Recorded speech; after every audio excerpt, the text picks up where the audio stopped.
Welcome to Auto Mundial, the weekly car news and review show where this week we're checking out the all-new BMW M3. We also have the new KIA Sorento and a plug-in hybrid version of the Range Rover Velar.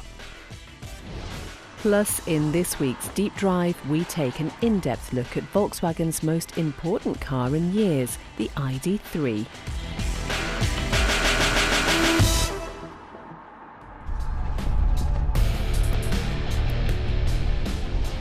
After nearly 30 years on sale, production of the Ford Mondeo will cease in 2022.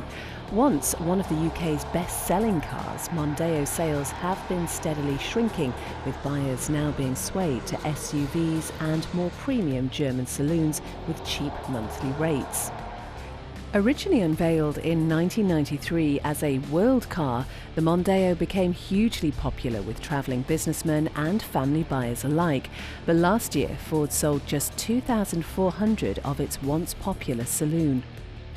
There are already rumours that the Mondeo name will return, though, in the form of an SUV, although the brand's official line is that it will not be returning to Europe anytime soon. For now, though, the Mondeo remains an excellent car and one which doesn't sell as well as it deserves to.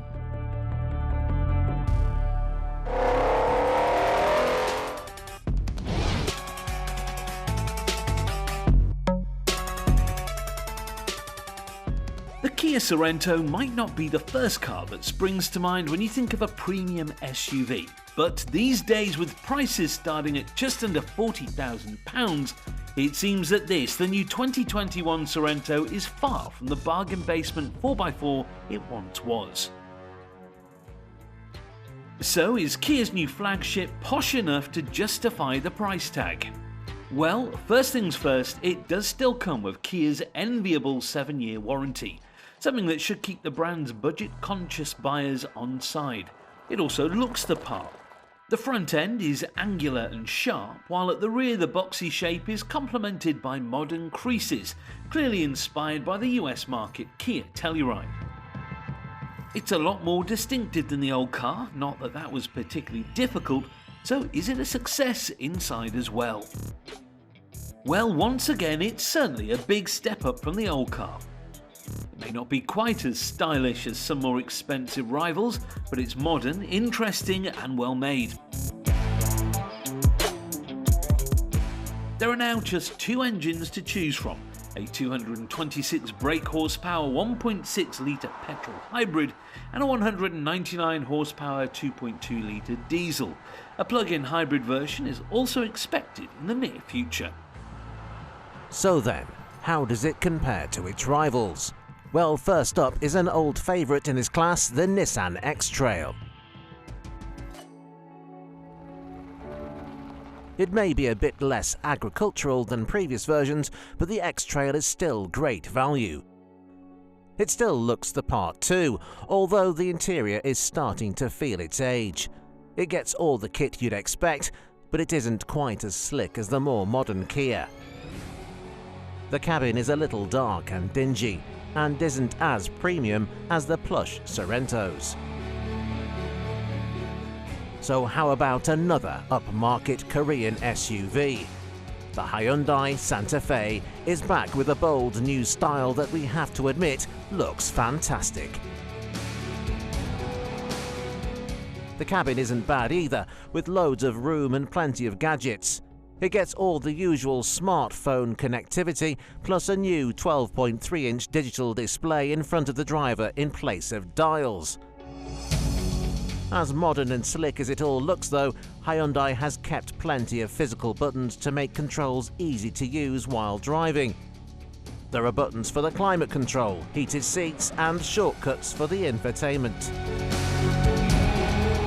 Sharing a platform with the Sorento, the Hyundai is available with the same two engines. Prices are on par too, putting them both at the top end of the budget in this class. There are of course several cheaper options, but few strike the same balance between practicality and desirability as the Kia and the Hyundai. And now, an Auto Mundial deep dive as we review the Volkswagen ID3. It's not often we get to introduce you to a completely new car, especially one that doesn't share a platform with one that you can buy already. But this is one of those very special occasions. Behold, the Volkswagen ID3. Yes, this is Volkswagen's all-new, fully electric family hatchback. Now, the 3 in the name is meant to symbolise the third major chapter in VW's history. The 2 previous chapters, in case you were wondering, are the original Beetle and the Golf. Now, that should give you an idea of how important the brand considers this car to be. It wants the ID3 to be the car to bring electric motoring to the masses, and it's invested loads of money in a dedicated platform to give it the best possible chance. Now, the styling isn't so futuristic that it looks like something out of Blade Runner, but it doesn't really look like any previous Volkswagen either, which seems to be fitting for a car that's the start of a new electric era for VW.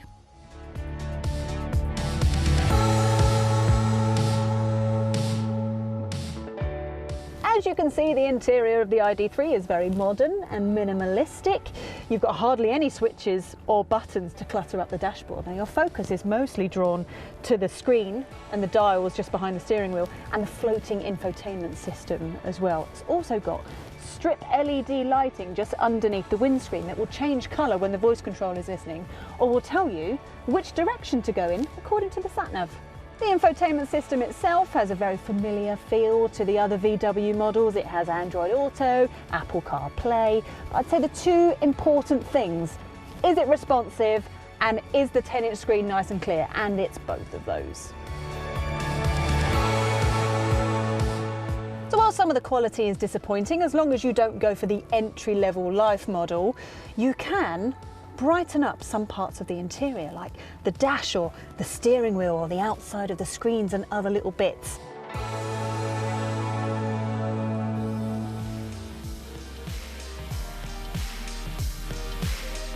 This ID3 is a first edition model that comes with plenty of standard equipment and is similar to the standard high-spec tech model. All ID3s come with a 10-inch touchscreen infotainment system, climate control, adaptive cruise control, a heated leather steering wheel, front and rear parking sensors, keyless go, and 100 kilowatt fast charging capability. But our car has a host of extras, including matrix LED headlights, a rear view camera, and 19-inch alloy wheels. The car comes as standard with 18-inch steel wheels, and they do affect the overall look, so it's worth checking out if you're happy with them. The entry-level model can feel a bit basic, generally. The standard range starts with the Life trim that moves up through Business, Style, Family, Tech, Max and Tour. As the name suggests, each one bundles certain extras dependent on what sort of buyer you are, with Tour the most expensive because it's the top-spec long-range model. The car does start to get pricey as you move up the range, but do remember that, as with all fully electric cars, you'll start to recoup your money fairly quickly. Electricity is much cheaper than petrol or diesel, and benefit in kind for company car users is currently at 0%.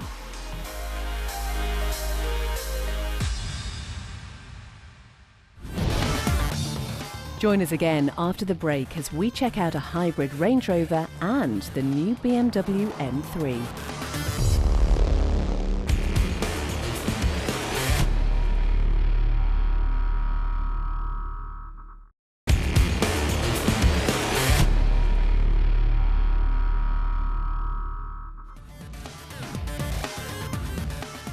Still to come, new releases from BMW and Land Rover. But first, part 2 of our ID3 Deep Drive.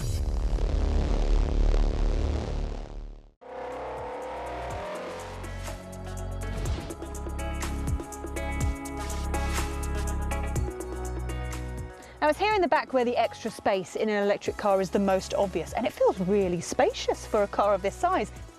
Now, the extra height of the ID3 means the windows are slightly bigger than what you would expect them to be, so the cabin feels nice and airy. The ID3 has a 385-litre boot, which is 5 more than the Golf. For a hatchback, it's about average, but SUV-based alternatives like the e-Niro offer 451 litres and are generally a little bit more practical.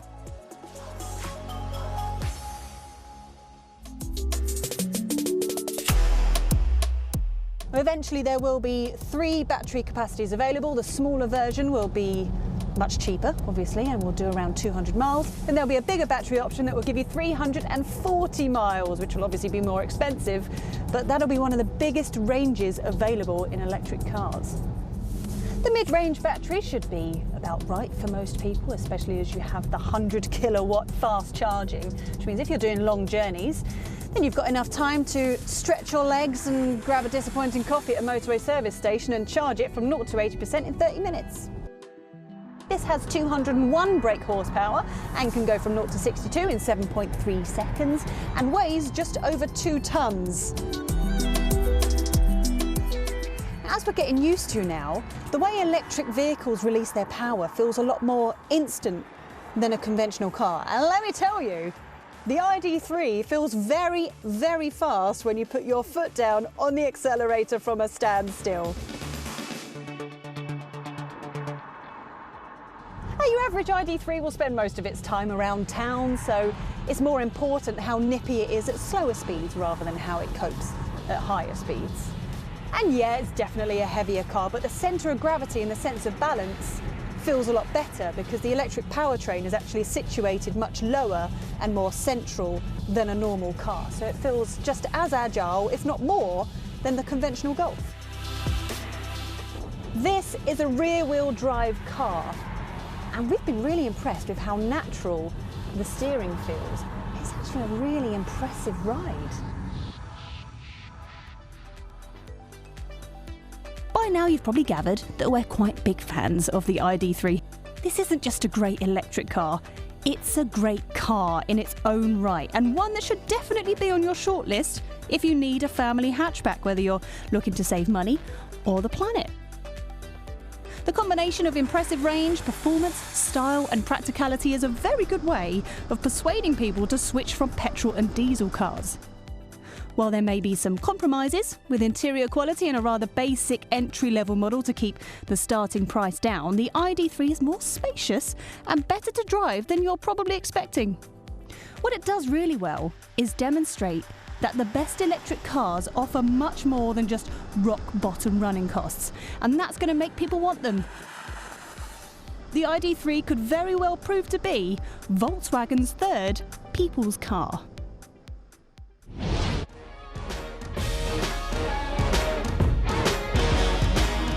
For decades now, if you fancied yourself a posh SUV, there's always been the obvious choice, the Range Rover. With its unique blend of luxury and true go-anywhere ability, it continues to set the standard even in today's crowded SUV market. It's also spawned smaller versions like the Sport, Evoque, and this, the Velar. One of the very best looking 4x4s of any size, the Velar combines the Range Rover's premium fixtures and fittings with less emphasis on off-roading, instead being focused towards the vast majority of SUV buyers whose idea of off-roading involves occasionally bumping up onto curbs. And now, ready for 2021, Land Rover has upgraded the Velar with a new plug-in hybrid system. The same setup as found in the new Defender P400e, the Velar PHEV uses a 2-litre 4-cylinder petrol engine paired up to an electric motor and 17.1 kilowatt-hour battery hidden away under the boot floor. Altogether, the PHEV produces a healthy 398 brake horsepower, good for 0 to 62 miles per hour in 5.4 seconds. For those looking to do big mileage on electric only though, the Velar can manage just 33 miles on a charge before the petrol motor kicks in, although that should handle the average morning commute.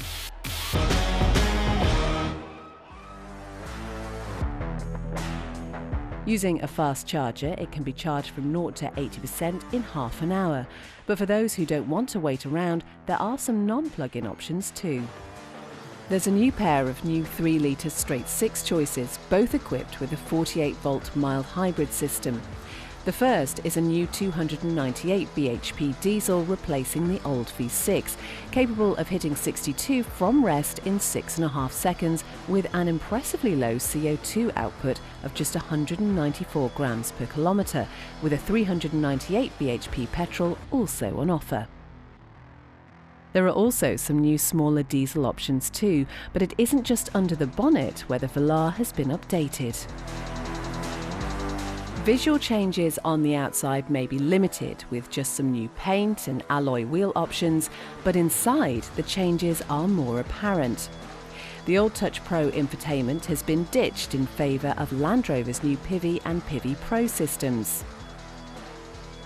However, while the full-size Range Rover might still be the go-to choice for those after a big luxury SUV, the Velar needs to fend off some serious competition. Not least this, the Mercedes GLE.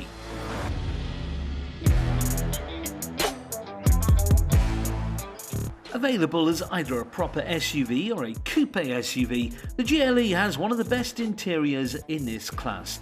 The Velars may be beautiful, but the Merc's big screens, brushed aluminium and open pore wood trim make for an extremely luxurious environment.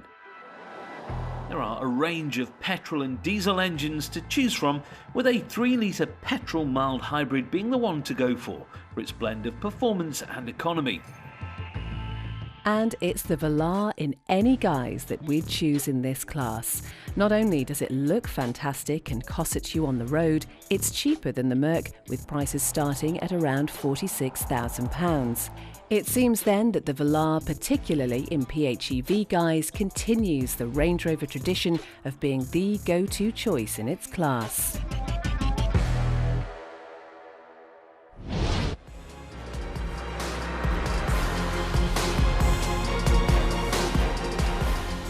The BMW M3 is a car that needs no introduction. For decades now, it's been the benchmark performance saloon by which all others are measured. And now there's a new one. The regular 3 Series on which it's based is one of BMW's tamest current designs. It's classy and conservative, unlike the 2-door 4 Series which continues to polarise buyers with its challenging front grille. Sadly, BMW has decided to carry over the divisive front end to the new M3, as well as its 2-door sibling, the M4. Thankfully, the rest of the design is muscular, especially on the 4-door car that has more swollen wheel arches to house the meaty new rubber. Under the bonnet sits a BMW staple. A 3-litre straight-six, this time with 2 turbos producing 503 brake horsepower.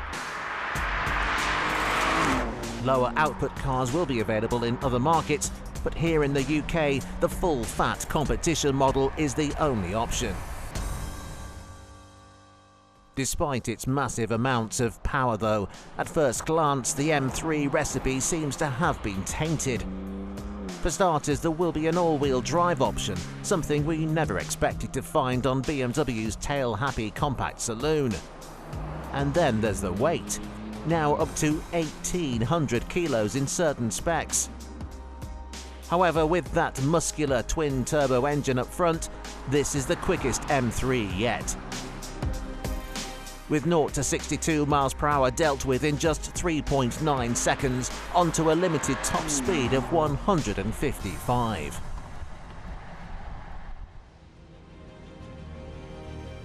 The M3 has a big problem, however, and it is this: the Alfa Romeo Giulia Quadrifoglio. And while the name may be a bit of a mouthful, the beautiful Alfa is a much demurer alternative to the in-your-face BMW. We preferred the Alfa to the last generation M3, but the Giulia is a few years old now, so how does it stack up against the new one? Well, after a few minor updates last year, the Giulia is still as appealing as it ever was, with elegant yet athletic styling and that sonorous V6 engine. New for the 2021 model year are some new LED rear lights, a darker finish to the brightwork, and a new range of colours to choose from. The best bits, though, have remained untouched. The Ferrari-developed turbocharged 2.9-litre V6 still pumps out 503 brake horsepower, matching the M3, and it will still hit 62 in exactly the same time of 3.9 seconds. It's still very much rear-wheel drive too, and manages to feel a little bit old-fashioned, but in a very good way. The new BMW M3 might be the most advanced iteration yet, but there's still a lot to be said for the Alfa Romeo. It's fast, good-looking, and wonderful to drive. And while the M3 may be a brilliant performance car, it just can't quite match the charm of the Alfa.